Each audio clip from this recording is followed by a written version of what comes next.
আসসালামু আলাইকুম প্রিয় বন্ধুরা, কেমন আছেন সবাই? রান্না করব খিচুড়ি। তো দেখেন, খিচুড়ির জন্য এখানে নিয়ে এসেছি 3 রকমের ডাল। এটা ছোলার ডাল, এটা লাল চাল, মুসুরির ডাল আর মুগের ডাল। মুগের ডালটা আমি আলাদা করে ভেজে নেব। এখানে হাফ কেজি গরুর মাংস নিয়েছি। মাংসটা আমি ভালো করে ধুয়ে কেটে নিয়েছি। তারপরে তেলের মধ্যে দিয়ে দিলাম গরম মশলা, তেজপাতা, দিয়ে দিচ্ছি পেঁয়াজ কুচি, হালকা করে ভেজে নেব। দিয়ে দিলাম 1 চামচ আদা রসুন বাটা, দিয়ে দিচ্ছি 1 চামচ জিরা বাটা, এখন দিয়ে দেবো 1 চামচ শুকনো মরিচ বাটা। সামান্য পানি দিয়ে মশলাটা একটু কষিয়ে নিয়ে দিয়ে দেবো 1 চামচ হলুদের গুঁড়া, স্বাদ মতো লবণ দিয়ে দেবো। দিয়ে মশলাটা হালকা কষিয়ে এখন দিয়ে দেবো ধুয়ে রাখা মাংসগুলো আমি কষানোর জন্য চুলায় বসিয়ে দেবো।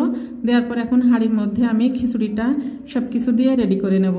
তো হাঁড়ির ভিতরে দিয়ে দিলাম পেঁয়াজ কুচি, চেরা কাঁচামরিচ, এখানে দিয়ে দিলাম গরম মশলা, এখন দিয়ে দেবো রসুনের কোয়া। তো এখন আদা রসুন বাটা দিয়েছি আমি